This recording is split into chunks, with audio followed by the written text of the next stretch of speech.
Selamat pagi, saya Koen Nurul Fadli. Pagi hari ini saya akan menjelaskan atau menganalisa sebuah putusan mengenai perkara kepailitan. Yang pertama, putusan yang saya dapatkan itu adalah putusan nomor 14 garis miring PDT titik SUS garis datar pailit garis miring 2016 garis miring PN Niaga Semarang dengan posisi dua orang, yaitu pemohon dan termohon. Pemohon memiliki dua orang subjek.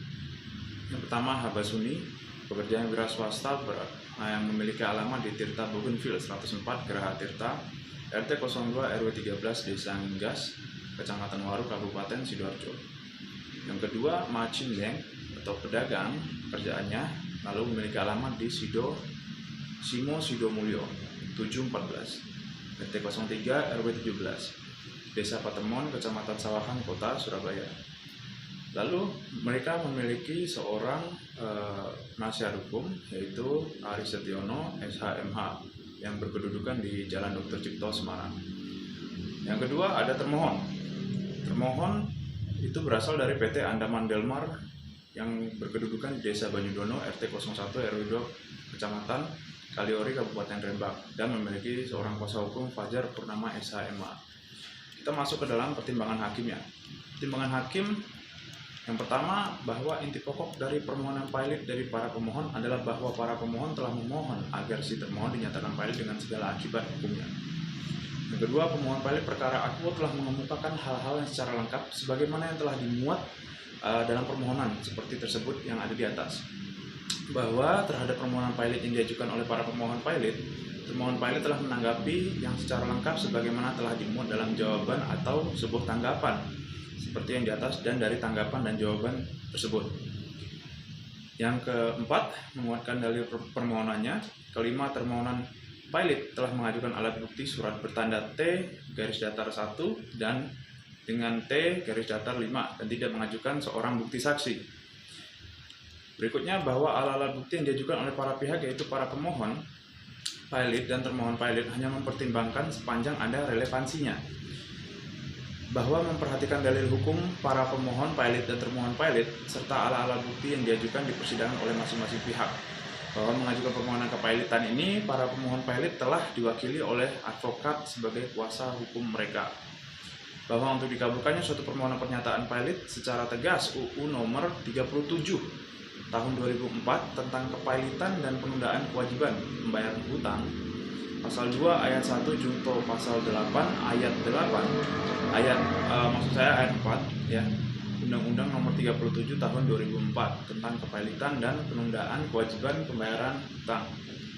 Bahwa persyaratan untuk dikabulkannya suatu permohonan pernyataan pailit butir ke-1 sampai dengan butir ke-4 sifatnya adalah imperatif atau biasa dikenal dengan harus terpenuhi untuk keseluruhan. Sehingga hal-hal yang harus dipertimbangkan dalam perkara akuo adalah dinyatakan benar. Termohon pailit adalah seorang debitor yang memiliki hutang kepada para pemohon pailit sebagai seorang kreditor. Bahwa pasal 1 angka 2 Undang-Undang Nomor 37 Tahun 2004 tentang kepailitan dan penundaan kewajiban pembayaran hutang. Dan yang terakhir, bahwa sesuai dengan pasal 1 angka 6 Undang-Undang Nomor 37 Tahun 2004 tentang kepailitan dan penundaan kewajiban pembayaran hutang.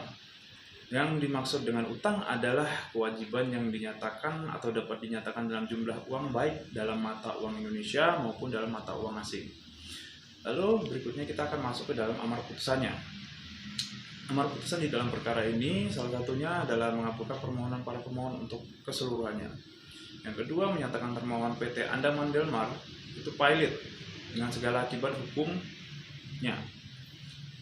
Mengangkat Hakim Pengadilan Niaga pada Pengadilan Negeri Semarang, Pujo Hunggul HW SHMH sebagai Hakim Pengawas.